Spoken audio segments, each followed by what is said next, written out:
నమస్తే, this is Sourya. Welcome to our channel. ఈ రోజు మనతో పాటు సీనియర్ జర్నలిస్ట్ దాము బాలాజీ గారు ఉన్నారు. వారితో మాట్లాడారు. నమస్తే సార్. నమస్తే. సార్, సెప్టిక్ ట్యాంక్ లో మహిళ మృతదేహం అది కూడా మిస్టీరియస్ గా ఉంది అని అన్నారు.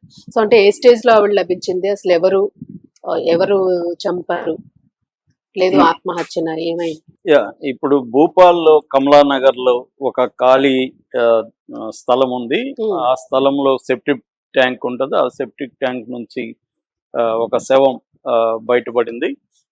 సో దాని నుంచి పోలీసులు ఎంక్వైరీ మొదలు పెట్టారు. ఆ శవం ఎవరిది ఏంటనేది. దీని నుంచి ఒక భయంకరమైన కథ బయటకు వచ్చింది.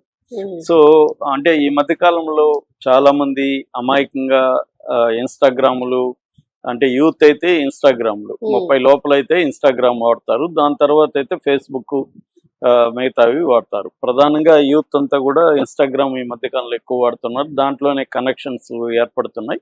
ఈ కనెక్షన్స్ అనేవి చాలాసార్లు బాగుండొచ్చు, కానీ చాలాసార్లు వైలెంట్గా మారిపోయి హత్యలకు, ఆత్మహత్యలకు దారితీస్తున్నాయి.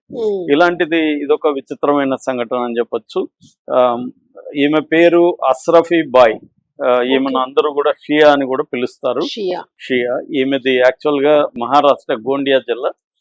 ఈమెకి ఆల్రెడీ 3 పెళ్లిళ్ళు అయిపోయి విడాకులు కూడా అయిపోయినాయి. ఇప్పుడు చనిపోయిన ఆవిడ. ఈవిడికి 33 ఏళ్ల వయసే గాని 33 ఏళ్లలో 3 పెళ్లిళ్ళు పెటాకులు అయిపోయినాయి. మళ్ళీ ఈమె ఖాళీగా ఇంట్లో కూర్చుంది.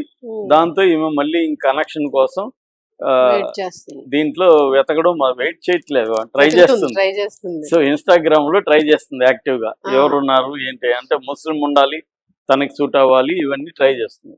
ఈ క్రమంలో ఆమెకి సమీర్ అని భోపాల్ మధ్యప్రదేశ్, ఈమెది మహారాష్ట్ర, అతనిది భోపాల్ మధ్యప్రదేశ్. సో అతను తగిలాడు. అతనికి 35 ఏళ్ళు. అతనికి పెళ్ళయి 2 పిల్లలు ఉన్నారు. సో అతను ఇన్స్టాగ్రామ్ లో ఉన్నాడు. అతనికి ఈమెకి మధ్య కనెక్షన్ ఫామ్ అయింది. ఇద్దరు బాధలు చెప్పుకుంటూ అలాగలాగా మాట్లాడుకుంటూ లేట్ నైట్ చాటింగ్ అనేది మొదలైంది, చేసుకుంటున్నారు. ఈ క్రమంలో వీళ్ళిద్దరి మధ్య ఇంకా ప్రేమ వచ్చేసింది. అంటే నువ్వు వచ్చేసాయి మా ఇంటికి అని చెప్పాడు. నేను నిన్ను 2వ భార్యగా పెట్టుకుంటానని చెప్పాడు. ఈమె కూడా దానికోసం చూస్తుంది. ఆల్రెడీ 3 అకౌంట్లు అయిపోయినాయి. 4వ అకౌంట్ ఓపెన్ కావాలి కాబట్టి ఇతను ఏదో సూట్ అవుతాడు అనుకుంది. సో ఇతను అక్కడ కమలానగర్ అనేది ఒక బస్తీ లాంటిది, ముస్లిం బస్తీ అనమాట, మధ్య భూపాల్లో. సో ఈమె వెళ్ళిపోయింది. వాళ్ళ ఇల్లే మామూలుగానే ఇరుకు, భార్య, 2 పిల్లలు, ఇతను ఉండాలి. దాంట్లో ఈమె ఎంటర్ అయింది, వెళ్ళిపోయింది. అతను ఇంట్లో పెట్టేశాడు. భార్య ముస్లిమ్స్ లో 2వ ఇది కదా.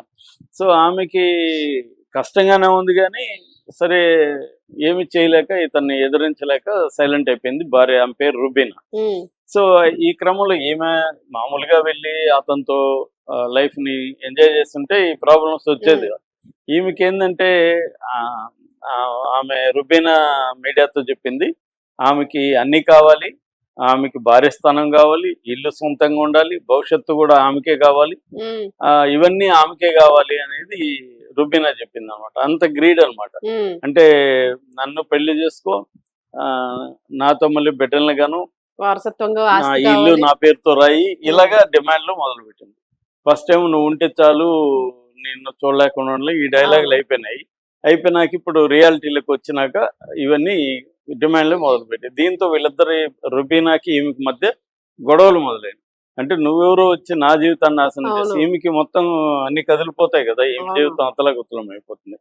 దాంతో ఈమె భరించలేక పిట్టబేడ సర్దుకొని పుట్టింటికి వెళ్ళిపోయింది. ఫస్ట్ వైఫ్ జబల్పూర్, ఆమెది జబల్పూర్కి పుట్టింటికి వెళ్ళిపోయింది. నేను భరించలేని ఈ టార్చర్ రోజు అని చెప్పి ఆమె వెళ్ళిపోయింది. ఎందుకంటే ఇతను కూడా ఈమె నెగ్లెక్ట్ చేసి ఈమెతో కూడా తిరుగుతున్నాడు, కొత్త మోజు కాబట్టి. సో ఈ క్రమంలో ఇప్పుడు వీళ్ళిద్దరూ అయిపోయారు. అక్కడన్నా ఈమె అప్పుడన్నా అర్థం చేసుకొని ఇప్పుడన్నా మనం ప్రశాంతంగా ఉందాం లేకుండా డిమాండ్లు మొదలు పెట్టింది. ఆమెకు డైవర్స్ ఇవ్వు, నన్ను అఫ్సెల్గా పెళ్లి చేసుకో, లేకపోతే నేను అల్లరి చేస్తాను, మీ బంధువులకి అందరికి పోయి చెప్తాను. అలాగా ఈమె బ్లాక్ మెయిల్ చేయడం మొదలు పెట్టింది. ఎవరిని? సమీర్ని.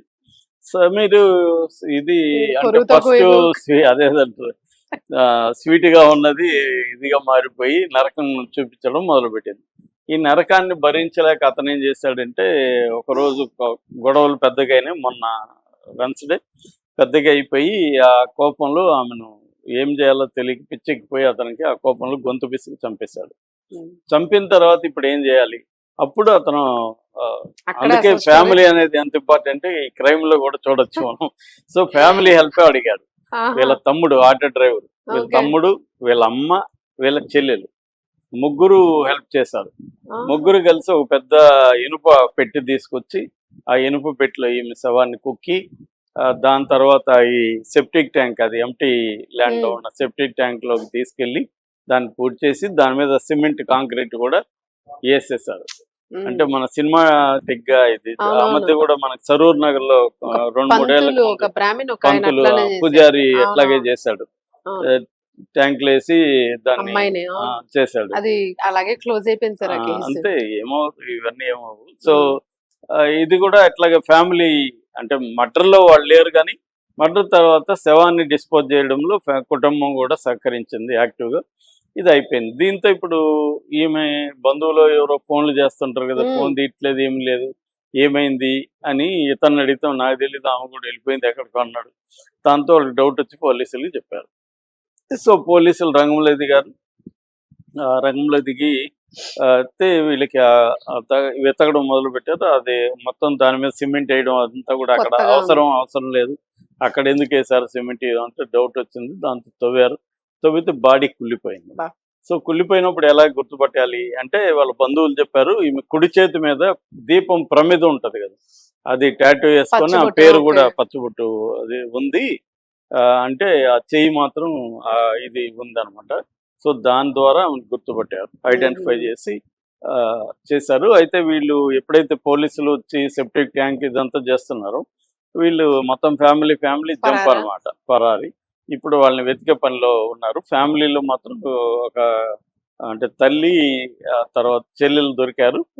తమ్ముడు ఇతను సమీరు వాళ్ళ తమ్ముడు పారిపోయారు, ఇంకా దొరకలేదు, వాళ్ళ కోసం ట్రై చేస్తున్నట్టుగా పోలీసులు చెప్తున్నారు. సో ఇట్లా అంటే ఈమె ఇక్కడ ఏంటంటే ఈ అస్రాఫీ బాయ్ ఈవిడ ఒక ఎవరితోనూ సెటిల్ అయ్యే నేచర్ ఉన్నట్టుగా మనకు కనబడలేదు, అందరితో కూడా గొడవపడ్డం. ఇది ఈమె ఖాళీగా ఉంది కదా, ఇద్దరు ఎంజాయ్ చేద్దామని అతను అనుకున్నాడు కానీ దీంతో పాటు వచ్చే సైడ్ ఎఫెక్ట్లు డేంజర్స్ అతనికి ఊహించలేకపోయాడు.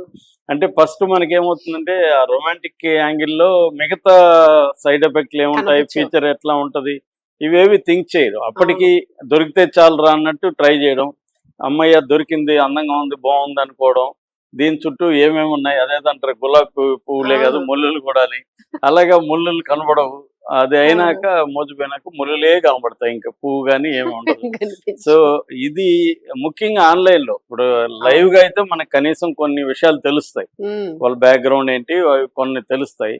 ఆన్లైన్ ఏం తెలుస్తాయి, వాడు ఏం ప్రజెంట్ చేస్తే అదే కదా. మామూలుగా అందంగా ప్రజెంట్ చేస్తారు, వాళ్ళ ఇళ్ళకి పోయి చూస్తే వాళ్ళతో కూడా మాట్లాడితే ఒరిజినాలిటీ ఏముందనేది తెలుస్తుంది.